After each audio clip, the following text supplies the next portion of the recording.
നമസ്കാരം. ഞാൻ സജി കൊല്ലം, അണ്ണാ D H R M പാർട്ടിയുടെ സംസ്ഥാന വർക്കിംഗ് പ്രസിഡൻറ്റ്.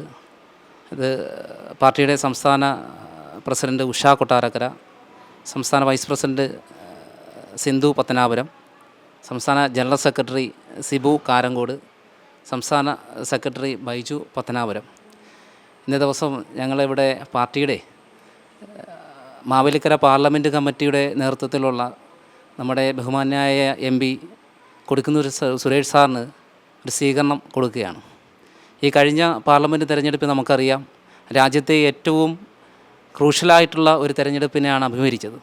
കാര്യം ഒരു ഭാഗത്ത് NDAയും മറുഭാഗത്ത് ഇന്ത്യ സഖ്യവും, ജനാധിപത്യത്തെ വീണ്ടെടുക്കാൻ ഇന്ത്യ സഖ്യവും, അതോടൊപ്പം തന്നെ ഇതൊരു ഹിന്ദുരാഷ്ട്രമാക്കുമെന്ന പ്രഖ്യാപനത്തോടു കൂടി NDA മുന്നോട്ട് നിൽക്കുമ്പോൾ അവിടെ ജനാധിപത്യപരമായ എല്ലാ അവകാശങ്ങളെ നിലനിർത്തിക്കൊണ്ട് ഈ രാജ്യത്തെ എല്ലാ ജനങ്ങൾക്കും സുരക്ഷിതമായൊരു ജീവിതം മുന്നോട്ട് കൊണ്ടുപോയതിൻ്റെ ആയിട്ടാണ് ഇന്ത്യ സഖ്യം മുന്നോട്ട് വന്നിട്ടുള്ളത്.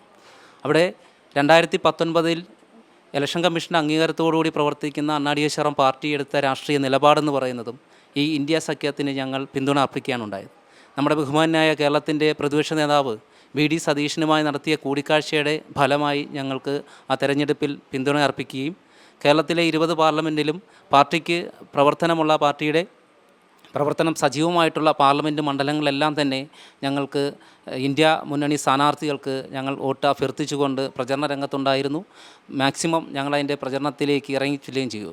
അതിൻ്റെ ഭാഗമായി തന്നെയാണ് നമ്മുടെ മാവേലിക്കര പാർലമെൻറ്റ് സ്ഥാനാർത്ഥിയും ബഹുമാന്യമായിട്ടുള്ള നമ്മുടെ കൊടിക്കുന്നിൽ സുരേഷ് സാറ് അദ്ദേഹത്തിൻ്റെ വിജയത്തിന് ശേഷം നമ്മളെ വിളിക്കുകയും അദ്ദേഹം ഞങ്ങളുടെ ഓഫീസിലേക്ക് വരികയും അദ്ദേഹത്തിന് സ്വീകരണം നമ്മൾ അറേഞ്ച് ചെയ്തിരിക്കുന്നത്. തീർച്ചയായിട്ടും നമ്മൾ നല്ലൊരു തരത്തിലേക്ക്, അല്ലെങ്കിൽ നല്ലൊരു സ്വീകരണ പരിപാടിയാണ് നമ്മുടെ പാർട്ടിയുടെ നേതൃത്വത്തിൽ സംഘടിപ്പിച്ചിട്ടുള്ളത്. എല്ലാ ജനാധിപത്യ വിശ്വാസികളും പാർട്ടിയുടെ മുന്നോട്ടുള്ള പ്രവർത്തനങ്ങൾക്ക് ഞങ്ങളോടൊപ്പം ഉണ്ടായിരിക്കണമെന്ന് അഭ്യർത്ഥിച്ചുകൊണ്ട് നിർത്തുന്നു. ജനാധിപത്യം വിജയിക്കട്ടെ.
കഴിഞ്ഞ മാസം കൊട്ടാരക്കര തൃക്കണ്ണമംഗലിൽ ഉദ്ഘാടനം ചെയ്യപ്പെട്ട അണ്ണാ DHRM പാർട്ടിയുടെ സംസ്ഥാന കമ്മിറ്റി ഓഫീസിൽ ഇന്ന് സന്ദർശിക്കുവാനും അണ്ണാ DHRM പ്രവർത്തകരെ നേരിൽ കാണുവാനും അതിൻ്റെ നേതാക്കന്മാരുമായി സംസാരിക്കാനും അവസരം ലഭിച്ചു. ഉദ്ഘാടന ദിവസം ഈ ഓഫീസ് മന്ദിരത്തിൻ്റെ ഉദ്ഘാടന ദിവസം എന്നെ ക്ഷണിച്ചിരുന്നതാണ്. പക്ഷേ തിരഞ്ഞെടുപ്പിന് ശേഷം തിരക്കായതുകൊണ്ട് മറ്റു ചില പരിപാടികളുമായി ബന്ധപ്പെട്ട് വിദേശ രാജ്യം, പ്രത്യേകിച്ച് ഗൾഫ് രാജ്യങ്ങളിലേക്ക് ആ ദിവസങ്ങളിൽ പോകേണ്ടി വന്നതുകൊണ്ടാണ് എനിക്ക് ആ ഉദ്ഘാടന ചടങ്ങിൽ അന്ന് പങ്കെടുക്കാൻ കഴിയാതെ പോയത്.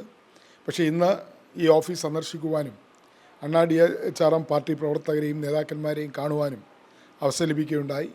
ഈ ഓഫീസ് സന്ദർശിക്കുവാനും അണ്ണാ DHRM പാർട്ടി പ്രവർത്തകരെ കാണുവാനും അവസരമൊരുക്കിയ സംസ്ഥാന ഭാരവാഹികളോടും സംസ്ഥാന പ്രസിഡന്റ്, വൈസ് പ്രസിഡന്റ്, ജനറൽ സെക്രട്ടറിമാർ, മറ്റ് ഭാരവാഹികളെല്ലാം ഞാൻ ആത്മാർത്ഥമായ നന്ദി രേഖപ്പെടുത്തുകയാണ്.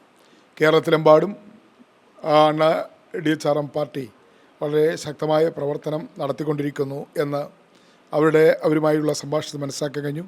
കേരളത്തിലെ മിക്കവാറും എല്ലാ ജില്ലകളിലും അണ്ണാ DHRM പാർട്ടി അതിൻ്റെ പ്രവർത്തനങ്ങൾ വ്യാപിച്ചു കഴിഞ്ഞു. താഴെത്തട്ടിൽ വളരെ ശക്തമായ അടുക്കം ചിട്ടയുള്ള അച്ചടക്കത്തോടുള്ള സംഘടനാ സംവിധാനം രൂപപ്പെടുത്തിയെടുത്തിരിക്കുകയാണ്. കഴിഞ്ഞ ലോക്സഭാ തിരഞ്ഞെടുപ്പിൽ ഐക്യ ജനാധിപത്യ മുന്നണി സ്ഥാനാർത്ഥികൾക്ക് പിന്തുണ പ്രഖ്യാപിച്ചുകൊണ്ട് സജീവമായി തെരഞ്ഞെടുപ്പ് രംഗത്തുണ്ടായിരുന്നു. തീർച്ചയായും വളരെ താമസിയാതെ തന്നെ ഭാവിയിൽ അണ്ണാ DHRM പാർട്ടി കേരള രാഷ്ട്രീയത്തിൽ എല്ലാവരും ഉറ്റുനോക്കുന്ന ഒരു പ്രസ്ഥാനമായി മാറും എന്നുള്ള കാര്യത്തിൽ യാതൊരു സംശയവുമില്ല.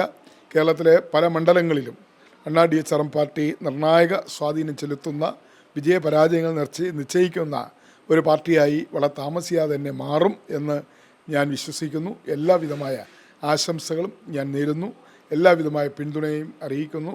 അണ്ണാ DHRM പാർട്ടിയുടെ എല്ലാ പ്രവർത്തനങ്ങളിലും ലോക്സഭാ അംഗമെന്ന നിലയിൽ എൻ്റെ എല്ലാവിധമായ സഹായ സഹകരണങ്ങളും ആത്മാർത്ഥമായി വാഗ്ദാനം ചെയ്യുന്നു. നന്ദി, നമസ്കാരം. ഇവിടുത്തെ ജനങ്ങൾക്ക് പൂർണ്ണ സംരക്ഷണം കൊടുക്കണമെന്ന മുദ്രാവാക്യം മുന്നോട്ട് വെച്ചുകൊണ്ടാണ് ഇന്ത്യ മുന്നണി മുന്നോട്ട് വരികയും അതേ ഭാഗത്ത് തന്നെ എതിർഭാഗത്ത് നമുക്കറിയാം NDAയുടെ നേതൃത്വത്തിൽ നടന്ന ഈ രാജ്യത്തിൻ്റെ ഭരണഘടനയെ ഇല്ലാതാക്കിക്കൊണ്ട് ഇതൊരു ഹിന്ദു രാഷ്ട്രമായി പ്രഖ്യാപിക്കുമെന്ന അജണ്ടയോടുകൂടിയായിരുന്നു അവരും തെരഞ്ഞെടുപ്പിന് രംഗത്ത് വന്നത്. തീർച്ചയായും ഏറ്റവും പിന്നോക്കം നിൽക്കുന്ന ദളിത് ആദിവാസി സമൂഹത്തെയും പിന്നോക്ക സമൂഹത്തെയും സംബന്ധിച്ചിടത്തോളം ജനാധിപത്യം തകർന്നെടുത്തുകൊണ്ട് ഈ ജനതയുടെ വംശഗതിയിലേക്ക് എത്തി നിൽക്കുമെന്ന് ബോധപൂർവ്വം മനസ്സിലാക്കിയിട്ടുള്ള ഈ രാജ്യത്തെ സാധാരണക്കാരെല്ലാവരും ഇന്ത്യ മുന്നണിയോടൊപ്പം നിൽക്കുന്ന ഒരു സാഹചര്യത്തിനോടൊപ്പമാണ് ഈ തെരഞ്ഞെടുപ്പിൽ നമ്മൾ കേരളത്തിൻ്റെ ബഹുമാന്യായ പ്രതിപക്ഷ നേതാവ് VT സതീശൻ സാറുമായി കൂടിക്കാഴ്ച നടത്തുകയും അണ്ണാ DHRM പാർട്ടിയുടെ പൂർണ്ണമായ പിന്തുണ അർപ്പിച്ചുകൊണ്ട് കേരളത്തിലെ 20 പാർലമെൻറ്റ് മണ്ഡലങ്ങളിലും അണ്ണാ DHRM പാർട്ടി UDFനും അതോടൊപ്പം ഇന്ത്യ മുന്നണി സ്ഥാനാർത്ഥികൾക്കും പിന്തുണ അർപ്പിക്കുകയുണ്ടായത്. 2019 കൂടിയാണ് ആരാധനായ തത്വണ്ണൻ്റെ നാമധേയം കൂടി ചേർത്തുകൊണ്ട് അണ്ണ എന്നുകൂടി ചേർത്തുകൊണ്ട് നമ്മൾ ഈ പാർട്ടിയുടെ പേര് അണ്ണാ DHRM പാർട്ടി എന്നാക്കുകയും ഓഫീസിൻ്റെ ഉദ്ഘാടന വേളയിൽ ഇവിടുത്തെ ഒരു സാന്നിധ്യമായി നമ്മുടെ ബഹുമാന്യായ MP വരാമെന്ന് പറഞ്ഞിരുന്നതായിരുന്നു. അദ്ദേഹത്തിന് തിരക്കുകൾ കൊണ്ടാണ് അന്ന് വരാൻ പറ്റാതിരുന്നതും എന്നാൽ പോലും നമ്മൾക്കറിയാം ജനാധിപത്യം നശിച്ചിട്ടില്ല.